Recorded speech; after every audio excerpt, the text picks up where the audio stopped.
ಹುಡುಗನ ಚಿಕ್ಕಪ್ಪ ಇದ್ದಾರೆ, ಮಾತನಾಡಿಸೋಣ. ಸರ್ ನಮಸ್ತೆ. ಸರ್ ನಮಸ್ತೆ, ನನ್ನ ಧ್ವನಿ ಕೇಳಿಸ್ತಿದ್ಯಾ? ಸರ್ ಪಾಪ ಬುದ್ಧಿಮಾಂದ್ಯ ಮಗು, ಆ ಮಗುನ ನೀವು ಈ ಶಾಲೆಯಲ್ಲಿ ಸೇರಿಸಿದ್ರಿ, ಬಟ್ ಆದ್ರೆ ಆ ಶಾಲೆನೂ ಸುರಕ್ಷಿತ ಅಲ್ಲ, ಈ ರೀತಿಯಾಗಿ ಹಲ್ಲೆ ಮಾಡಿದ್ದಾರೆ. ಏನ್ ಹೇಳ್ತಾ ಇದಾರಂತೆ ಸರ್? ಈಗ ಅವರು ಯಾಕೆ ಹಲ್ಲೆ ಮಾಡಿದ್ರಂತೆ, ಕಾರಣ ಏನಂತೆ? ಏನೋ ಒಂದು ಚಿಕ್ಕ ತಪ್ಪು ಮಾಡಿದ್ದಕ್ಕೆ ಒಂದೇ ಏಟ ಹೊಡೆದಿದ್ದೀವಿ, ಅವನವನ್ನೇ ಅವರವರಿಗೆ ಕೈ ಎರ್ಸ್ಕೊಂಡು ಎಲ್ಲ ಗಾಯ ಮಾಡ್ಕೊಂಡಿದ್ದಾರೆ ಅಂತ ಸುಳ್ಳು ಹೇಳ್ತಿದ್ದಾರೆ ಮ್ಯಾಮ್. ಸುಳ್ಳು ವರದಿನ ಕೊಡ್ತಿದ್ದಾರೆ ಮೇಡಮ್ ಮುಂದೆ. ಅಲ್ಲ, ಸುಳ್ಳು ಹೇಳೋದಕ್ಕೆ ಸರ್ ವಿಡಿಯೋ ಸಾಕ್ಷಿ ಇದೆಯಲ್ಲ ಸರ್? ವಿಡಿಯೋ ಸಾಕ್ಷಿ ಇದೆ ಮ್ಯಾಮ್, ವಿಡಿಯೋಸ್ ಇದೆ, ಆಮೇಲೆ ಇಮೇಜಸ್ ಇದೆ, ಎಲ್ಲ ವಿಚಿತ್ರ ಚಿತ್ರಹಿಂಸೆನ ನೀಡಿದ್ದಾರೆ ಮ್ಯಾಮ್ ಮಕ್ಕಳಿಗೆ. ಒಂದೇ ಮಗು ಮಾತ್ರನಾ ಈ ತರ? ಎಲ್ಲ ಮಕ್ಕಳಿಗೆ ಮ್ಯಾಮ್, ಎಲ್ಲ ಮಕ್ಕಳಿಗೂ ಮೇಡಮ್. ನಮ್ಗೆ ಅದು ಇಷ್ಟು ನಾವು 3-3.5 ವರ್ಷ ಆಯ್ತು ಅವನು ಇಲ್ಲಿ ಇಟ್ಟು. ಯಾಕಂದ್ರೆ ನಮ್ಗೆ ನೋಡ್ಕೊಳಕ್ ಆಗಲ್ಲ, ನಾವು ಬೇರೆ ಕಡೆ ದುಡ್ಕೊಂಡು ತಿನ್ನೋರು ಮೇಡಮ್. ಅದಕ್ಕೆ ಅಂತ ಇಲ್ಲಿ ಇಟ್ಟಿದ್ವಿ. ತಿಂಗಳಿಗೆ 6,000 ರೂಪಾಯಿ ಫೀಸ್ ಅನ್ನ ಕಟ್ತಿದೀವಿ ಅವ್ರಿಗೆ. ತಿಂಗಳಿಗೆ 6,000 ರೂಪಾಯಿ ಫೀಸ್ ಕಟ್ಟಿ ಇಲ್ಲೇ ಬಿಟ್ಟಿದೀವಿ ನೋಡ್ಕೊಳಕ್ಕೆ ಅಂತ ಮೇಡಮ್. ನಮ್ಗೆ ಅದು ವಿಡಿಯೋ ಕ್ಲಿಪ್ ಸಿಕ್ಕ ಮೇಲೆನೆ ಈ ತರ ಹಲ್ಲೆ ಮಾಡ್ತಾ ಇದ್ರ ಅಂತ ಗೊತ್ತಾಗಿದೆ ಮೇಡಮ್. ಕುಮಾರ್ ಅವರೇ, ಕಂಪ್ಲೇಂಟ್ ಕೊಟ್ಟಿದ್ದೀರಾ? ಪೊಲೀಸ್ ಸ್ಟೇಷನ್ ನಲ್ಲಿ ಕಂಪ್ಲೇಂಟ್ ರಿಜಿಸ್ಟರ್ ಆಗಿದ್ಯಾ?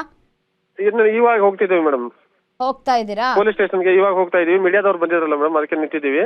ಆಮೇಲೆ ಅವ್ರನ್ನಿಬ್ಬರನ್ನು ಗಂಡ ಹೆಂಡತಿನ ಅವ್ರ ಪೊಲೀಸ್ ಸಿಬ್ಬಂದಿಗಳು ಕರ್ಕೊಂಡು ಹೋಗಿದ್ದಾರೆ ಮೇಡಮ್ ಸ್ಟೇಷನ್ಗೆ. ಕರ್ಕೊಂಡು ಹೋಗಿದ್ದಾರೆ. ಯಾಕೆ ಹೊಡೆದ್ರಿ ಏನೋ ಹೇಳ್ತಾ ಇದ್ರು, ಅವ್ರ ತಾಯಿನೋ ಯಾರೋ ಮಾತನಾಡ್ತಾ ಇದ್ದಂತಹ ಸಂದರ್ಭದಲ್ಲಿ ನಾವು ನೋಡಿದ್ವಿ. ಏನೋ ಹೆಣ್ಮಕ್ಳ ಜೊತೆ ಅಸಭ್ಯವಾಗಿ ವರ್ತಿಸಿದ್ರು, ಅದಕ್ಕೆ ಹೊಡೆದೆ ಅಂತ ಹೇಳಿದ್ರಂತೆ. ಮಂದ ಬುದ್ಧಿ ಮೇಡಮ್, ನೀವು ನಂಬ್ತೀರಾ ಅದನ್ನ? ಮಂದ ಬುದ್ಧಿ ಹುಡುಗ, ಮೂರ್ಖರಲ್ಲ. ಯಾಕೆಂದ್ರೆ ನೋಡಿ, ಬುದ್ಧಿಮಾಂದ್ಯ ಮಕ್ಕಳು ಅಲ್ಲ ಹಿಂಗೆಲ್ಲ ಮಾಡ್ತಾ ಇದ್ದಾನೆ ಅಂತ ಪೇರೆಂಟ್ಸ್ ಗಳಿಗೆ ತಿಳಿಸಿದ್ರೆ ನಮ್ಮ ಮಗನ ನಾನು ಹೋಯ್ತಾ ಇದ್ದೀವಿ, ವಾಪಸ್ ನಮ್ಮ ಮನೆಗೆ ಕರ್ಕೊಂಡು ಹೋಗ್ಬಿಟ್ಟಿದೀವಲ್ಲ. ಹೌದು ಹೌದು. ಮತ್ತೆ ಈ ಚಿತ್ರಹಿಂಸೆ ನಮ್ಮ ಒಬ್ಬ ಮಗ ಹಿಂಗ್ ಮಾಡಿದಾನಂತ ಅನ್ಕೊಳ್ಳಿ, ಪ್ರತಿಯೊಂದು ಇನ್ನ 35 ಜನ ಹುಡುಗರು ಇದಾರೆ, ಅವರು ಹಿಂಗ ಮಾಡ್ತಿದಾರೆ ಮ್ಯಾಮ್.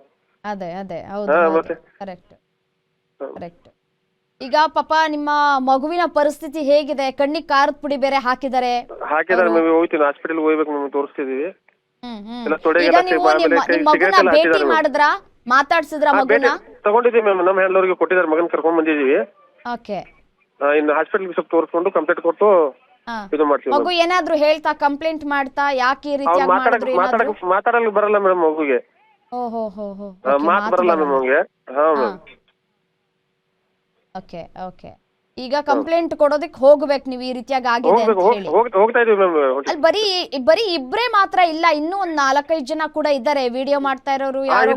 ಯಾರೋ ರವಿ ಸರ್ ಅವರು ಇವ್ರು ಅಂತ ಹುಡುಗ ಹೆಸರು ತಗೊಳ್ತಾ ಇದ್ದಾರೆ ಮ್ಯಾಮ್. ಸ್ವಲ್ಪ ಮಾತು ತೊದಲು ಮಾತಾಡ್ತಾನೆ.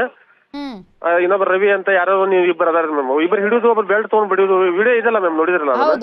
ಹೌದು. ಈಗ ಈ ತರ ನಿಮ್ ಮಗು ಮೇಲೆ ಹಲ್ಲೆ ಆಗ್ತಾ ಇದೆ, ಈ ರೀತಿಯಾಗಿ ಹಿಂಸೆ ಕೊಡ್ತಾ ಇದ್ದಾರೆ ಅಂತ ನಿಮ್ಗೆ ಹೇಗ್ ಗೊತ್ತಾಯ್ತು ಸರ್? ಒಂದು ವಿಡಿಯೋ ಮುಖಾಂತರ ಗೊತ್ತಾಯ್ತು ಮ್ಯಾಮ್. ಒಬ್ಬರ ಸಿಬ್ಬಂದಿ ಪ್ರಕಾರ ಇವ್ರ ಕೈಯಿಂದ ಒಂದು ವಿಡಿಯೋ ಸಿಕ್ತು ನಮ್ಗೆ. ಅವ್ರು ನೋಡಿ ಪಾಪ ಇಲ್ಲಿ ಆಜು ಪಕ್ಕದ ಮನೆಯವರು ನೋಡಿ ವಿಡಿಯೋ ಮಾಡ್ಕೊಂಡಿದ್ದಾರೆ ಮೇಡಮ್. ಅದು ನೋಡಿ ಅವ್ರಿಗೆ ದುಃಖ ತಡ್ಕೊಳ್ಳಾದ್ರೆ ನಮ್ಗೆ ಹೇಳಿದ್ರು ಅವರು. ಹೇಳಿದ ನಂತರ ನಾವು ಇಲ್ಲಿ ಬಂದು ಮೀಡಿಯಾದವ್ರನ್ನೆಲ್ಲ ಕರ್ಸಿದ್ವಿ ಮೇಡಮ್. ಈಗ ನಿಮ್ಗೆ ವಿಡಿಯೋ ಕಳಿಸಿದವರು ಸಿಬ್ಬಂದಿನ ಅಥವಾ ಯಾರೋ ಪಕ್ಕದ ಮನೆಯವ್ರು? ನಿಮ್ಗೆ ಬೇರೆಯವ್ರು ನಾವು ಅವ್ರಿಗೆ ಹೇಳಿದ್ವಿ ಮ್ಯಾಮ್, ಬೇರೊಬ್ರಿಗೆ. ಹಂಗೆ ಒಬ್ರು ಅವ್ರು ಹೇಳಿದಾಗ ಅವ್ರು ಸ್ವಲ್ಪ ನಮ್ಗೆ ಹೆಲ್ಪ್ ಮಾಡಿದ್ರು ಮ್ಯಾಮ್. ಅವ್ರು ಹೆಲ್ಪ್ ಮಾಡಿದ ಮುಖಾಂತರ ನಾವು ಇವಾಗ ಬಂದು ನಮ್ಮ ಮಗುನ ನಾವು ತಗೊಂಡಿದ್ದೀವಿ ಮ್ಯಾಮ್.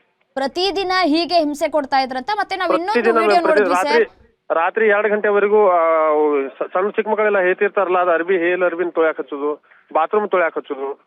ಆಮೇಲೆ ಒಂದೊಂದು ಫುಲ್ ನೈಟ್ ಎಲ್ಲ ಬಾತ್ರೂಮ್ ನಲ್ಲಿ ಲಾಕ್ ಮಾಡಿಬಿಡ್ತಿದ್ರಂತೆ ಮ್ಯಾಮ್. ಆ ತರ ಪನಿಷ್ಮೆಂಟ್ ಕೊಡ್ತಿದ್ರು. ಸರಿ ಸರ್, ಹಾಗೆ ನೀವು ಸಂಪರ್ಕದಲ್ಲಿರಿ. ನಮ್ ಜೊತೆ ಶಶಿಧರ್ ಕೋಸಂಬೆ, ರಾಜ್ಯ ಮಕ್ಕಳ ಹಕ್ಕುಗಳ ರಕ್ಷಣಾ ಆಯೋಗ ಅಧ್ಯಕ್ಷರು ಇದ್ದಾರೆ. ಸರ್ ನಮಸ್ತೆ. ನಮಸ್ತೆ ಮೇಡಮ್. ಸರ್, ಬುದ್ಧಿಮಾಂದ್ಯ ಮಕ್ಕಳ ಮೇಲೆ ಎಂತ ದೌರ್ಜನ್ಯ ಸರ್, ಎಂತ ಕ್ರೌರ್ಯ! ಬೆಲ್ಟ್ ಅಲ್ಲಿ ಹೊಡೆಯೋದು, ಮತ್ತೆ ಈ ಖಾರದ ಪುಡಿಯನ್ನ ಎರ್ಚೋದು, ಈ ರೀತಿಯಾಗೆಲ್ಲ ನಡ್ಸ್ಕೊಂಡಿದ್ದಾರೆ ಸರ್. ನಿಮ್ ಗಮನಕ್ಕೆ ಬಂದಿದ್ಯಾ ಈ ವಿಚಾರ? ಇಲ್ಲ, ಈಗ ತಮ್ಮ ಮಾಧ್ಯಮದಲ್ಲಿ ಗಮನಿಸ್ತಾ ಇದ್ದೀನಿ ನಾನು. ಯಾವುದೇ ಮಗುವಿಗೆ ಮತ್ತೆ ವಿಶೇಷವಾಗಿ ಈ ತರ ಬುದ್ಧಿಮಾಂದ್ಯ, ವಿಶೇಷ ಚೇತನ ಮಕ್ಕಳಿಗೆ ಯಾರು ಸಹಿತ ಸಮಾಜದಲ್ಲಿರ್ತಕ್ಕಂಥವ್ರು ಈ ಒಂದು ಹೇಯವಾದಂತದ್ದು, ಕ್ರೌರ್ಯ ಮೆರಿತಕ್ಕಂಥದ್ದು, ಹಿಂಸೆ ಮಾಡ್ತಕ್ಕಂಥದ್ದು ಆಯೋಗ ಅಕ್ಷಮವಾಗಿ ಅದನ್ನು ಖಂಡಿಸುತ್ತೆ. ಹೀಗಾಗಿ ನಾವು ಕೂಡಲೇನೆ ಈಗ DCP ಅವ್ರಿಗೆ ಮಾತಾಡ್ತೀನಿ, ಬಾಗಲಕೋಟೆ DCP ಅವ್ರಿಗೆ ಮಾತನಾಡಿ ಆ ಸ್ಥಳಕ್ಕೆ ಭೇಟಿ ಕೊಟ್ಟು ಆ ಸ್ಥಳದಲ್ಲಿ ಏನ್ ಘಟನೆ ನಡೆದಿದೆ ಅನ್ನೋದ್ರ ಬಗ್ಗೆ ವರದಿ ಕೊಡಬೇಕು. ಅಲ್ಲಿನ ಪೊಲೀಸ್ ಇಲಾಖೆಯವರಿಗೂ ಮಾತಾಡ್ತೀನಿ, ಯಾರು ಇವ್ರಿಗೆ ಈ ಒಂದು ಮಗುವಿನ ಮೇಲೆ ಈ ತರ ಒಂದು ಹಲ್ಲೆ ಮಾಡಿದ್ದಾರೆ ಅವ್ರ ಮೇಲೆ ಕಾನೂನಿನ ಕ್ರಮ ತಗೊಳ್ಬೇಕು, ಪ್ರಕರಣ ದಾಖಲಿಸಬೇಕು. ಮತ್ತೆ ಆಯೋಗವು ಸಹಿತ ಈ ವಿಷಯವನ್ನು ಬಹಳ ಗಂಭೀರವಾಗಿ ತೆಗೆದುಕೊಂಡಿದೆ.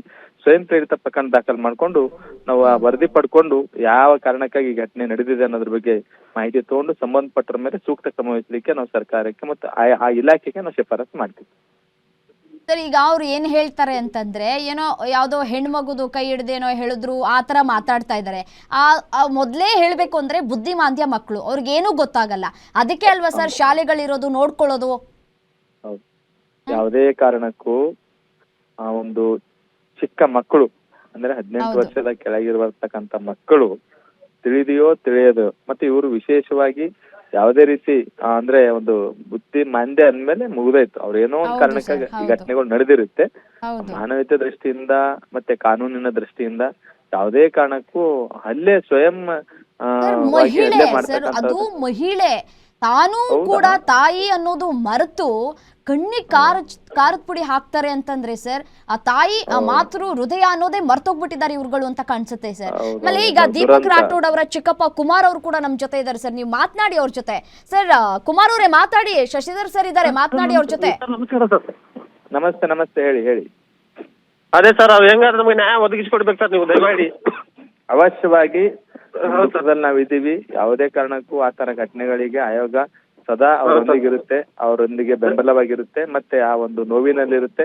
ಏನೇ ಕಾರಣಕ್ಕೆ ಆಗಿದ್ರೂ ಸಹಿತ ಆಯೋಗ ಅದನ್ನು ಸಹಿಸಲ್ಲ. ಸಂಬಂಧಪಟ್ಟವ್ರ ಮೇಲೆ ಸೂಕ್ತ ಕ್ರಮಕ್ಕೆ ನಾನು ಈಗಲೇ ಡಿಸಿಪಿ ಅವರಿಗೆ ಮಾತಾಡಿ ಸ್ಥಳಕ್ಕೆ ಭೇಟಿ ದಯಮಾಡಿ ಸರ್. ಯಾಕಂದ್ರೆ ಆ ಮಗುವಿನ ತಾಯಿ ಸರ್ ಬೇರೆ ಮನೆ ಮುಸ್ರಿ ತಿಕ್ಕಿ ಎಲ್ಲ ಫೀಸ್ ಕಟ್ತಾ ಇದಾರೆ ಮೇಡಮ್ ಸರ್ ಅವರು. ಅವಶ್ಯವಾಗಿ ಬಡವರು ದುಡಿಯಕ್ ಬೇರೆ ಕಡೆ ಇದಾರೆ, ಇವ್ರು ದುಡಿಯಕ್ ಬೇರೆ ಕಡೆ. ಆಯೋಗ ಗ್ಯಾರಂಟಿ ನ್ಯೂಸ್ ಮತ್ತು ನಾವು ನಿಮ್ಮೊಂದಿಗಿದ್ದೀವಿ. ನ್ಯಾಯ ಕೊಡಿಸ್ಲಿಕ್ಕೆ ನಾವು ಸದಾ ನಿಮ್ಮೊಂದಿಗೆ ಇರ್ತೀವಿ, ನ್ಯಾಯ ಕೊಡಿಸ್ತೀವಿ. Okay sir, thank you sir. Thank you. Shashidhar sir, ಈಗ ದೀಪಕ್ ಮಗುವಿನ ಪರಿಸ್ಥಿತಿ ಒಂದ್ ಕಡೆ ಖಾರದ ಪುಡಿ ಎರಚಿ ಕಣ್ಣಿಗೆ ನೋವಾಗಿದೆ, ಮತ್ತೆ ಬರೆಗಳೆಲ್ಲವೂ ಕೂಡ ಬಂದಿದೆ, ಬಾಸುಂಡೆ ಬಂದಿದೆ. ಒಂದು ಮಗು ಪರಿಸ್ಥಿತಿ ಮಾತ್ರ ಅಲ್ಲ ಸರ್, ಅಲ್ಲಿರುವಂತಹ ಎಲ್ಲಾ ಮಕ್ಕಳ ಪರಿಸ್ಥಿತಿ ಹೀಗೆ ಇದೆ. ನಾನು ಅಲ್ಲಿ ಭೇಟಿ ಕೊಡ್ಲಿಕ್ಕೆ ಹೇಳ್ತೀನಿ, ಡಿಸಿಪಿ ಹೋಗಿ ಮಾತಾಡ್ತೀನಿ ಬಾಗಲಕೋಟು. ಭೇಟಿ ಕೊಟ್ಟು ವರದಿ ಪಡ್ಕೊಂಡು ಅಲ್ಲಿ ಏನ್ ಕಾರಣಕ್ಕಾಗಿ ಯಾವ ಉದ್ದೇಶ ಇಟ್ಕೊಂಡು ಮತ್ತೆ ಯಾವ ಕಾರಣಕ್ಕಾಗಿ ಇದನ್ನ ಮಾಡ್ತಾರೆ ಅನ್ನೋದ್ರಿಗೆ ಮಾಹಿತಿ ಪಡ್ಕೊಂಡು ಅಲ್ಲಿ ಯಾವ ಕಾರಣಕ್ಕೆ ಯಾರು ಮಾಡ್ತಾ ಇದಾರೆ ಅನ್ನೋದ್ರ ಮೇಲೆ ಸೂಕ್ತ ಕ್ರಮ ವಹಿಸ್ಲಿಕ್ಕೆ ನಾನು ಡಿಸಿಪಿ ಅವರಿಗೆ ಮತ್ತೆ ಅಲ್ಲಿ ಜಿಲ್ಲಾಡಳಿತಕ್ಕೆ ತಮ್ಮ ಮೂಲಕ ಕೇಳಿ ಇಚ್ಛೆ ಪಡ್ತೀನಿ. ದಯವಿಟ್ಟು ಸರ್, ನಾವು ಕೂಡ ಈ ಮೂಲಕ ಮನವಿ ಮಾಡೋದಿಷ್ಟೇ, ಎಲ್ಲರಿಗೂ ಕೂಡ ಬದುಕುವಂತಹ ಹಕ್ಕಿದೆ. ಯಾರು ಕೂಡ ಯಾರ ಮೇಲೂ ಕೂಡ ಹಲ್ಲೆ ಮಾಡಬಾರ್ದು, ಎಕ್ಸ್ಪೆಷಲಿ ಈ ಬುದ್ಧಿಮಾಂದ್ಯ ಮಕ್ಕಳ ಮೇಲೆ. ದಯವಿಟ್ಟು ಕ್ರಮ ತೆಗೆದುಕೊಳ್ಳಿ ಸರ್, ಕಠಿಣ ಶಿಕ್ಷೆ ಆಗ್ಬೇಕು ಅವ್ರಗಳಿಗೆ.